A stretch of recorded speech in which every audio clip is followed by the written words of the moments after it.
Vía de administración de medicamentos, hoy día vamos a hablar acerca de la que es la vía intradérmica, ¿ok? La vía intradérmica.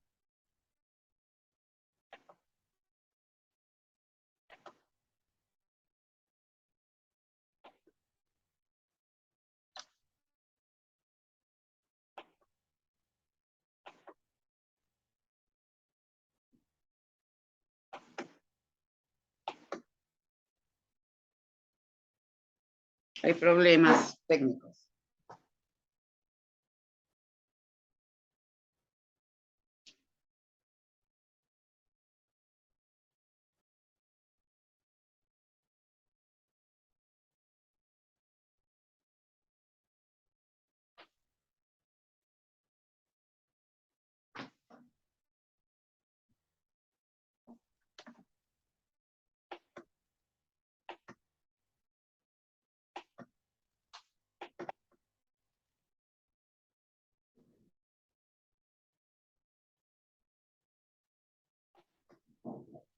Bien.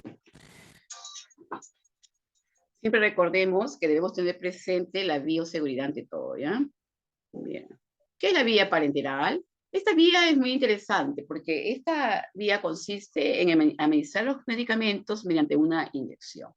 Esto es atravesando una o más capas de la piel o de las membranas mucosas mediante una inyección.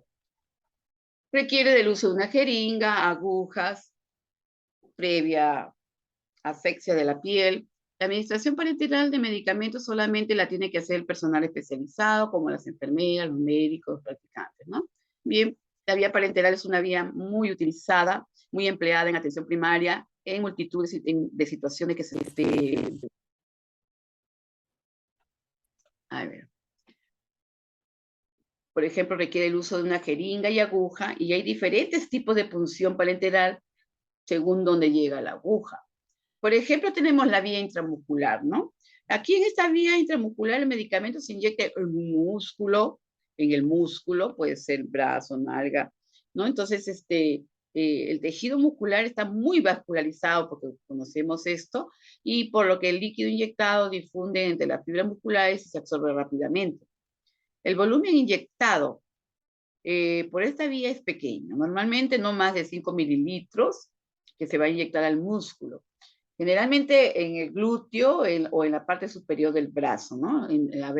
Entonces, el ángulo de punción aquí es de 90 grados, ¿ok? En la vía intravenosa, tenemos otra vía que es la intravenosa. El medicamento se inyecta directamente en una vena. Se utilizan venas superficiales o cutáneas para inyectar solamente líquidos. La distribución es muy rápida. Al llegar el fármaco directamente a la sangre, eso hace que sea muy difícil muchas veces frenar sus efectos, sean adversos o no. Entonces hay que tener mucho cuidado, siempre tener presente los correctos antes de administrar por esta vía, ¿no? Es por ello que esta vía de administración no es preferente, pero sin duda es la más rápida y se puede administrar grandes volúmenes de medicamento. Sueros, sangre, en fin. Entonces, tenemos también otra vía, que es la vía subcutánea. Aquí, a través de esa vía, el medicamento se inyecta bajo la piel, normalmente en el abdomen o en muslo. No es una zona muy vascular, por ejemplo, pequeñas cantidades de medicamento en torno a los 2 mililitros en forma de suspensión o solución. También se pueden administrar pellets o comprimidos de liberación sostenida, y al igual esta vía de administración se busca una absorción lenta, duradera y sostenida, ¿no? Por ejemplo, tenemos la insulina, que es una de ellas, ¿no? Y bueno, la heparina también para tener a los pacientes prácticamente anticoagulados, sobre todo pacientes que están mucho tiempo en cama, ¿no? Entonces esta vía es muy utilizada con esos fines. Tenemos otra vía, que es la vía intradérmica, y esta se administra entre las capas de la piel, ¿no? Y bueno, la que el día de hoy vamos a hablar. En el caso de la vía intravenosa, el ángulo de punción es de 25 grados. En el caso de la vía subcutánea es de 45 grados del ángulo de administración, y la intradérmica 15 grados, del 10 a 15 grados, ¿ok? Bien, Entonces también existen otras vías menos utilizadas, como por ejemplo la intraarticular, la intracardíaca, intraarterial, intratecal, peridural, etc. Esta más que todo la utilizan mucho los especialistas en determinados momentos, ¿no? La administración parenteral de medicamentos solamente la tiene que hacer el personal especializado y la vía parenteral es una vía de urgencia, la respuesta es muy rápida, eso tenemos que tener presente. Y también tener presente las precauciones especiales, ¿no? Por ejemplo, se tiene que tener una precaución especial con las inyecciones intramusculares en los niños pequeños porque hay posibilidad de afectar algún nervio, ya que la masa muscular en ellos es menor. Entonces hay que tener presente todo esto, ¿ya? Bien, tenemos también que, en cuanto a lo que es, los usos más comunes de la vía parenteral. Aquí vemos la vía intradérmica, uso más común, la prueba de Mantoux, las pruebas cutáneas, anestésicos locales. Tenemos la vía subcutánea, como las insulinas, las heparinas, ciertas vacunas, o fármacos como el salbutamol, la adrenalina, analgésicos opioides, antieméticos y las benzodiazepinas. A nivel de la vía intramuscular tenemos vacunas, fármacos como analgésicos, antiinflamatorios, antibióticos, neurolépticos, corticoides, etc. Y la intravenosa, que es la medicación urgente, que es la naloxona, adrenalina, atropina, fumacenilo, la glucosa hipertónica, múltiples fármacos a diluir en suero, ¿ya? Entonces aquí tenemos que tener presente todo esto. Bien, los tipos de punción parenteral, por ejemplo, aquí la intramuscular se inyecta en el músculo, este tejido es muy vascularizado, el líquido se inyecta o se difunde entre ambas fibras musculares, se absorbe rápidamente, pero la administración no es más de 5 mililitros, ¿ok? La intravenosa se inyecta en la vena, superficiales o cutáneas para inyectar solamente el líquido, su distribución es muy rápida al llegar el fármaco directo a la sangre, ¿no? La subcutánea se inyecta bajo la piel, normalmente en abdomen o muslo, o sea, en el tejido celular subcutáneo, es una zona muy vascularizada, la absorción de estos medicamentos es lenta, se inyectan pequeñas cantidades de medicamento en forma de suspensiones o solución, se pueden administrar pellets o comprimidos de liberación sostenida, por esta vía busca una absorción lenta, ¿no? Duradera y sostenida, como la insulina, la heparina, etc. Entonces, la intradérmica es entre las capas de la piel, es la que vamos a tratar el día de hoy, ¿no? Más que todo se utiliza como prueba de sensibilidad a pacientes que no, o que son alérgicos o sensibles a algún producto. Entonces, aquí se puede tener como una medida de precaución. ¿No? Bien, también tenemos para otro la BCG, ¿no? Que es una vacuna. Y bueno, la administración parenteral de medicamentos solamente tiene que hacer el personal que está preparado para esto. Y la precaución es que en los niños pequeños ya sabemos que porque tienen muy poca masa muscular hay que tener mucho cuidado de no dañar algún nervio, ¿no? O una otra estructura han ampliado muchísimas veces, ¿ya? Y aquí vemos la epidermis, la dermis, el tejido celular es la estructura de la piel y aquí son los ángulos de punción de las diferentes vías. Aquí, por ejemplo, tenemos también medicamentos por vía oral parenteral. Bueno, aquí se sobreentiende no toleran a un medicamento por la vía oral, entonces lo más correcto es indicarlo por la vía parenteral. Ese pequeño intervalo de tiempo puede ser fundamental por lo que se elegiría la vía inyectable, ¿no? La vía parenteral. Bien, entonces el medicamento es muchas veces, en ciertos casos, cuando es distribuido por los jugos gástricos, ¿no? Entonces se utiliza esta vía, ¿no? Y en otros casos, si el paciente está con vómitos o tiene algún problema para tragar o pasar, o de repente ha tenido una cirugía a nivel de la cavidad oral también. Entonces en ellos es necesario la vía parenteral. Al administrar una medicación, actuar sistemáticamente, primeramente hay que preparar el material necesario, el medicamento necesario, elegir el lugar de la inyección, ¿no? La zona que tú vas a administrar el medicamento, ¿no? La elección del lugar de inyección, la administración del medicamento son específicos de cada vía, ¿ya? La preparación del material y del medicamento, salvo pequeñas particularidades que suelen ser comunes a los 4 tipos de vías parenterales que ya hemos mencionado. Todo el material debe de ser desechable y aquel que precise estar estéril debe venir envasado adecuadamente, ¿ya? Antiséptico, además recomendable es el alcohol etílico, el 70 por cada 2 minutos, del 75% si se hace una friega, o sea, para limpiando la piel. Y en caso de no disponer de alcohol, se puede emplear la povidona iodada, pero siempre es mejor utilizar un antiséptico incoloro, ¿ok?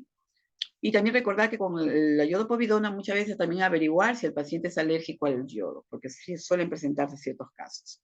También nos permite observar con mayor facilidad cualquier posible complicación como eritema, sangrados, etcétera, ¿no? Entonces, es mejor asegurarnos, ¿no? En cuanto a las jeringas, ¿no? Que es el instrumento del cual nos vamos a valer para administrar esta vía, posee en tres partes. Por ejemplo, vamos a ver un cono para conectar la aguja, y lo están viendo ustedes, ¿ya? Un cuerpo milimetrado, ahí está, una escala numérica, una lengüeta de apoyo, ahí está la lengüeta de apoyo, ahí está, y aquí también el émbolo, un émbolo, y con otra lengüeta de apoyo, ya lo están viendo ustedes, ¿ya? Entonces, una vez que extraída la jeringa del envase, debemos conservar la esterilidad del mismo, del cono y del émbolo. De este solo se debe tocar la lengüeta a la hora de manipularlo, lo que estamos mencionando, que las lengüetas son estas partes de aquí, ¿ven? Esta parte de aquí nomás puedes tocar tú, esto de aquí, ¿ya? No lo olviden si no estamos contaminando el material.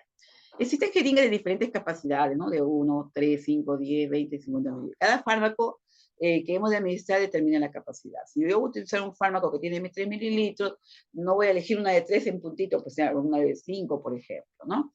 La cantidad del fármaco que hemos de administrar determina su capacidad, o también una de 3. Las jeringas de 50 mililitros se usan normalmente para las bombas de perfusión portátiles, clareciendo entonces muchas veces, ¿ya? Ahí están viendo las diferentes jeringas con sus capacidades, ¿no? En otra época prevalecían las jeringas de vidrio, eso sí. Estas se reutilizaban y se esterilizaban. Actualmente se utilizan de plástico, ¿ya? Usar indicadas diferentes partes de la jeringa, tanto en español como en inglés, ahí lo están viendo ustedes, ¿ya? El cilindro, la sala de sujeción, las lengüetas, el cono de acoplamiento. Tenemos también, por ejemplo, la escala numérica graduada, el trazo de cero, trazo de capacidad, escalones, junta de vástago del émbolo, disco de empuje, todas estas partes son las partes de la jeringa, ¿ok? La capacidad nominal de una jeringa depende del cuerpo. Se registra en una escala graduada, ya en mililitros o centímetros cúbicos.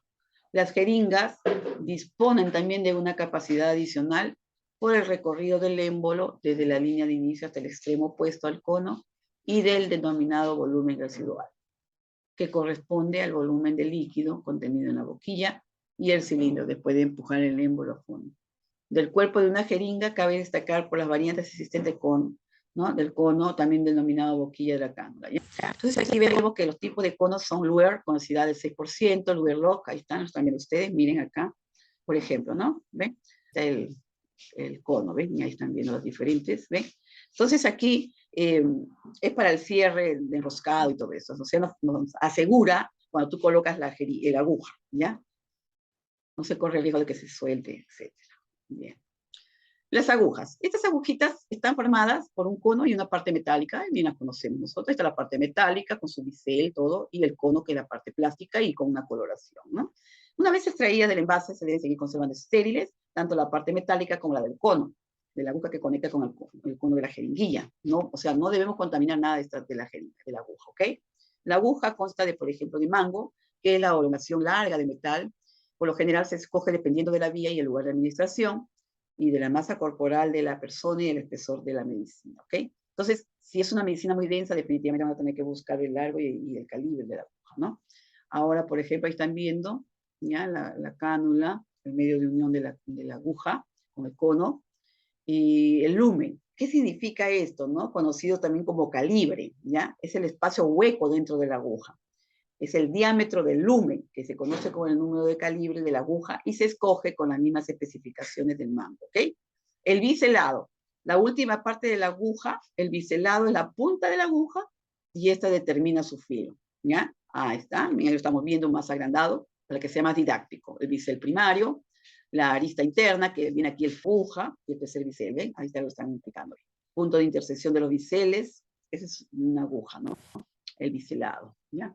Tipo de aguja. Las agujas se diferencian en base a su longitud y su diámetro. La longitud de las agujas varía de media pulgada, o sea, de 1.27 centímetros. Ustedes saben que la pulgada es una medida inglesa, ¿no? Y bueno, nosotros usamos el centímetro, que es una medida aquí en nuestro medio en América, ¿no? Entonces, a 3 pulgadas de 7.61 centímetros. El diámetro de una aguja se mide en calibres, ¿ya? Ahí lo vamos a ver. A medida que el calibre de la aguja se hace más grande, el diámetro de la aguja se hace más pequeño, ¿me entendieron? O sea que mientras más grande es el número, el calibre, perdón, de la aguja, el diámetro de la aguja se hace más pequeño, ¿ok? Ahí vamos a ver. Dos agujas pueden tener la misma longitud, tener diferente calibre, y los calibres de agujas van desde el calibre 7, que es el más grande, hasta el 33, que es el más pequeño. De qué tan espeso es el medicamento que se vaya a administrar. Si el medicamento es espeso, una aguja con un calibre pequeño y gran diámetro sería la aguja elegida. Los medicamentos intramusculares se administran con agujas largas, mientras que los medicamentos subcutáneos se usan con agujas más cortas, ¿ya?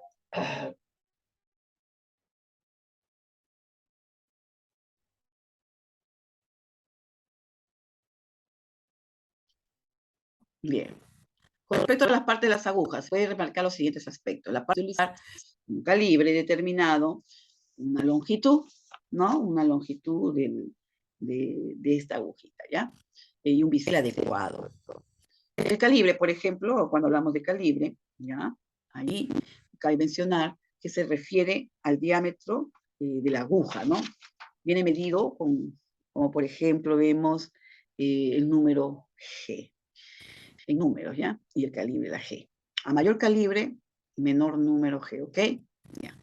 La longitud variará según el número de capas de tejido atravesado. A mayor número de capas, mayor longitud de aguja. También está condicionada por el tipo de paciente que tú vas a tratar. Sean adultos, sean lactantes, escolares. El bisel es el ángulo de la punta de la aguja. Es el que va a determinar el tipo de corte que se producirá en el momento en el que se atraviesa la piel o la mucosa. El bisel puede ser, por ejemplo, largo, si la aguja es más puntiaguda, ¿ya? Y la aguja es más puntiaguda, definitivamente. Y vemos también que medio, cuando es medio, por ejemplo, vemos que, y corto cuando la aguja es menos puntiaguda, con un ángulo de 45 grados, ¿ya? Entonces, todo eso hay que tener presente. El cono de la aguja puede ser diferentes colores, eso va a variar, ¿ok? Viene determinado por cada casa comercial, no es internacional. Los colores de los conectores o agujas existen cierta uniformidad entre las diferentes marcas. El cono de la aguja intravenosa suele ser amarillo, el de la intramuscular suele ser de color. Bueno, algunos fabricantes utilizan siempre código de colores de cono, por ejemplo, el rosa es el número 18, que mucho se utiliza para cargar también los medicamentos. Y la amarilla es la número 20. La verde es la número 21, la negra la número 22, la azul número 23 para niños. A la hora de escoger las agujas, no debemos fijarnos solo en el color del cono, pues ello puede inducir a error. Hay que ver el diámetro de ellas, ¿no es cierto? Ya, perfecto. El número y el color. Ahí está. Los tipos de agujas más empleadas en la administración de los tratamientos parenterales son los siguientes, ¿no? Por ejemplo, el primer punto lo vemos como la vía intradérmica. Aquí, miren, ahí ustedes están viendo la vía intradérmica. Su longitud de 9,5 a 16 milímetros y el calibre es de 25-26, el bisel es corto. El color puede variar, ¿no? La subcutánea 16 a 22, el número 24-27 es un color bisel medio, y la intramuscular de la 25, el bisel es medio, ahí están los adultos, verde, niños, azul. En la intravenosa, por ejemplo, vemos que la longitud es de 25 a 75 milímetros, vemos que su calibre es de 16 a 21, el número, y el bisel es largo, ¿ya? Es largo, de color amarillo. Bueno, la aguja de carga generalmente es la de color rosada, que es la más gruesa, ¿ya? Ya. El daño que se puede sufrir por reusar las jeringas es mayor que el dinero que tú puedes ahorrar. Está prohibido reutilizar, ¿ya? Las puntas de las agujas se dañan después de la inyección. Aunque no pueda ver el daño a simple vista, está ahí y puede tornarse peor cada vez que vuelve a usar las jeringas. No existen buenas razones para volver a usar las agujas para la pluma y las jeringas. La punta de una jeringa que se reusa se vuelve frágil y pueden romperse dentro de la piel del paciente. Una aguja que se reusa no penetra en la piel tan fácilmente como una nueva y puede causar dolor, sangrado y moretones. Algunos estudios científicos demuestran que existe una relación entre el reuso de las agujas y la aparición de lipodistrofias en el sitio de inyección. Las agujas descartables están diseñadas para usarse solo una vez. A continuación encontrará algunas imágenes del daño que sufre la punta de la aguja cuando se reutilizan, ¿ya? Vamos a ver esas. Ahí está, aquí estamos viendo unas imágenes. Por ejemplo, están viendo ustedes una imagen de una aguja que es nueva, ¿no es cierto? Aquí, por ejemplo, ahí está viendo el bisel enterito. Aquí cuando ya la aguja se ha usado una vez, mira cómo va viendo la punta, ¿no? Cuando usted la puntita, ¿no? Y aquí cuando ya se ha usado 6 veces. Lógicamente que estas imágenes son ampliadas muchas veces para que se pueda ser más didáctica su observación. Aquí la aguja magnificada 370 veces su tamaño, mira, la pueden ustedes visualizar, miren cómo queda, ¿no? Entonces, se daña, ¿no? Si las agujas, ¿no? Por ejemplo, de la jeringa y la lanceta no se desechan adecuadamente, pueden causar daño a otras personas, ¿no? Por ejemplo, personal de limpieza y esto, ¿no? La norma para desechar, por ejemplo, Las agujas y las jeringas varían de un país a otro. Para desechar las agujas usadas, sigan los siguientes consejos, ¿no? Por ejemplo, no tire las jeringas en la basura con agujas puestas, ni en su casa ni fuera de ella. Nunca deseche las jeringas o agujas en el baño, prohibido. Nunca trate de remover las agujas de la jeringa, hay que utilizar un contenedor, ¿no?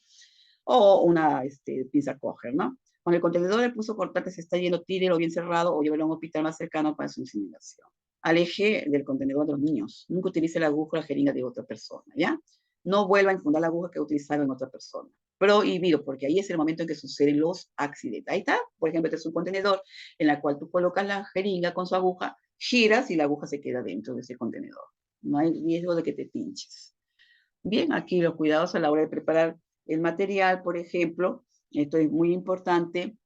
Una técnica aconseja tener dos agujas, definitivamente es más seguro. Una aguja para cargar el medicamento y otra para administrarlo, ¿ya? No lo olvide, porque ya vemos que la aguja se pierde su filo. Esta técnica aconseja no administrar el fármaco con la misma aguja con la que se carga la medicación, ya que al haber más manipulación es más probable que se pierda la esterilidad de la misma. Al realizar el procedimiento de carga, la aguja se puede depuntar, lo que si empleamos esa misma aguja para administrar el medicamento, la técnica va a ser más dolorosa. ¿Mm? Si por alguna razón no disponemos de agujas de carga, usaremos para ello la de mayor calibre de las que tenemos, ¿ya? Entonces vamos a ver.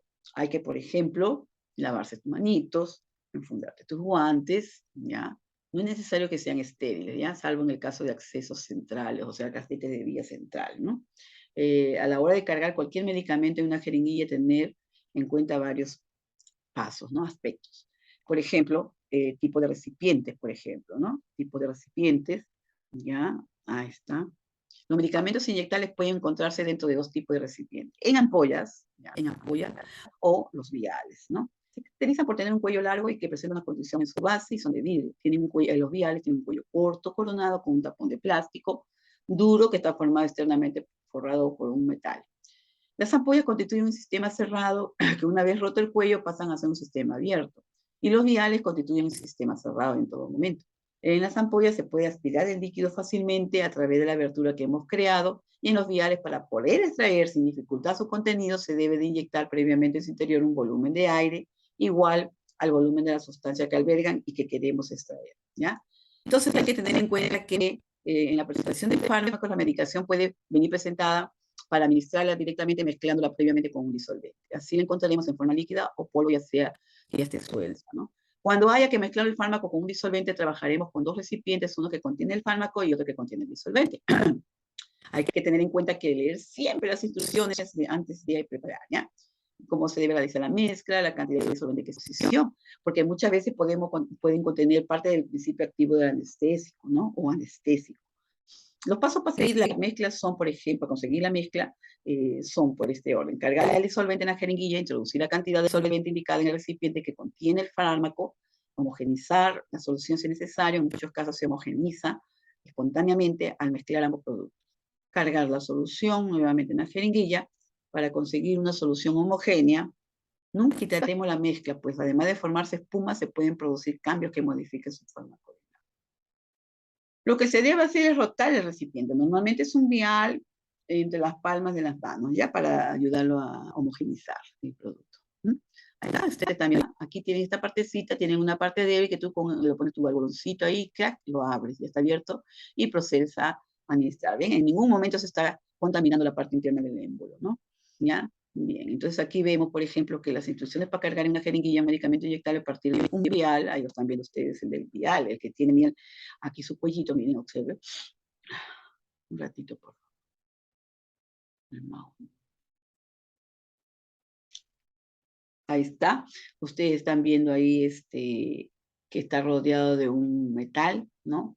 Pero la tapita es de goma. Acá, miren, acá, ¿ven? Entonces aquí, por ejemplo, tú colocas el líquido con el que vas a disolver el medicamento y una vez que ya está disuelto, para extraer el medicamento, si tú administraste 3 mililitros de solvente, de disolvente, entonces tú tienes que, para sacar ese contenido, tienes que administrar 3 mililitros de aire y solito va a salir el medicamento, ¿ok?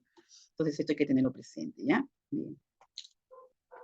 Aquí, en estos puntos que hemos visto, ¿no? Ahí lo están viendo ustedes, ¿ya? En el caso del frasco ampolla, ¿no? De los viales y todo esto, debemos siempre, por ejemplo, para cargar la jeringuilla a partir de una ampolla, coger la ampolla y golpear suavemente su parte superior con un dedito, así que el contenido pasará a la parte inferior para que no se pierda nada del medicamento. Colocar una gasita pequeña alrededor del cuello de la ampolla con el fin de evitar un posible corte. Sujeta la ampolla con la mano no dominante y con los dedos pulgar e índice de la otra mano rompa el cuello de la ampolla en dirección opuesta a usted. Coja la jeringa, ahí lo están viendo ustedes, que previamente habrá preparado con la aguja de carga e inserte este en el centro de la boca de la ampolla. No permita que la punta o el cuerpo de la jeringa toquen el borde de la ampolla. Si ello sucede, deseche el material y reinicie el procedimiento. Incline ligeramente la ampolla y vaya aspirando el medicamento con la jeringa. Recuerde que para movilizar el émbolo no debe apoyarse en este, sino en las dos lengüetas que posee la jeringuita, y la del propio émbolo y la del cuerpo ¿no? de la jeringa. ¿Okay? Entonces, una vez que está cargada toda tu medicación, saca la agujita de la ampolla, sostenga la jeringa con la aguja apuntando hacia arriba para que el líquido se asiente en el fondo de la primera. Golpee suavemente para que asciendan las burbujas de aire que puedan haber aspirado. Entonces tire libremente del émbolo para que si queda algo líquido en la aguja, este caiga al cuerpo de la jeringa y no se pierda nada del contenido del medicamento. Ahora empuje suavemente el émbolo hacia arriba para expulsar el aire, procurando que no se pierda nada del medicamento y ya tienes tu medicación cargada. Vas a cambiar tu aguja y bueno, ya procedes a preparar al paciente tanto física y psicológicamente para que pueda colaborar contigo en la administración del producto del medicamento, ¿no?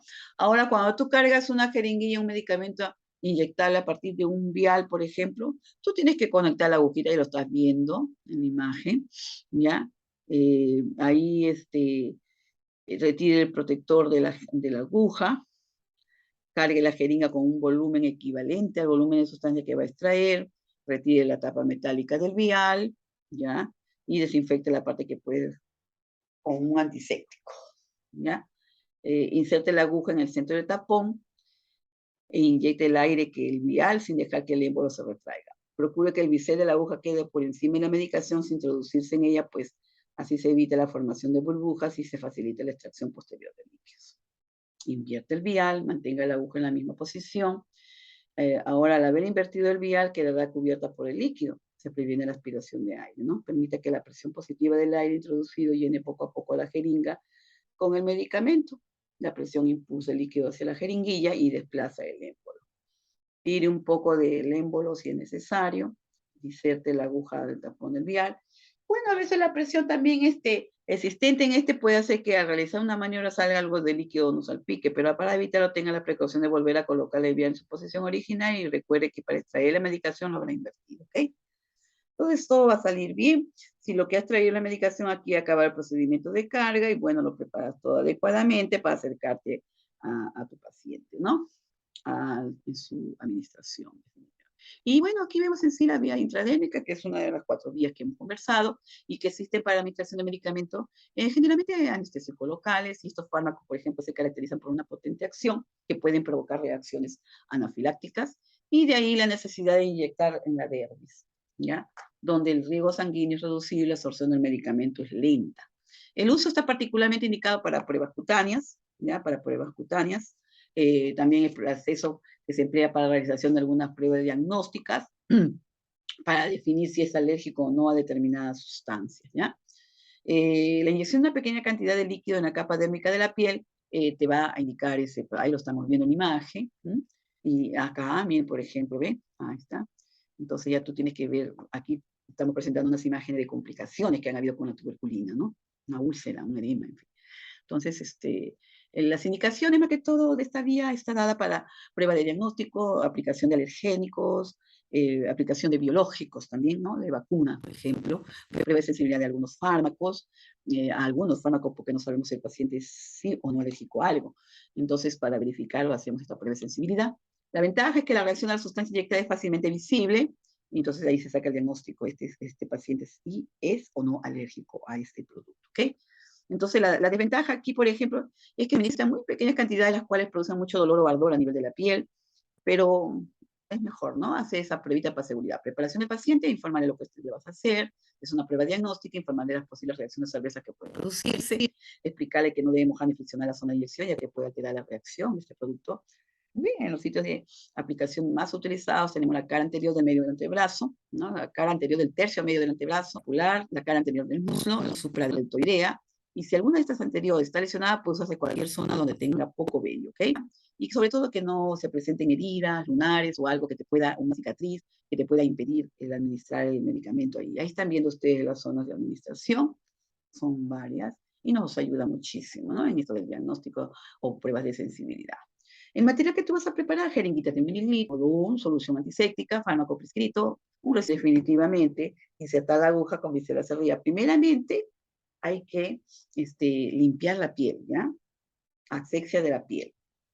Luego, insertar la aguja con el bisel hacia arriba. Una vez vencida la resistencia del epidermis y dermis, introducir la tapa hasta tapar el orificio del bisel, que debe verse a través de la piel, e inyectar el inmunológico, que se verá como una lentejita o gota de agua. Esta es una aplicación correcta, ¿ok?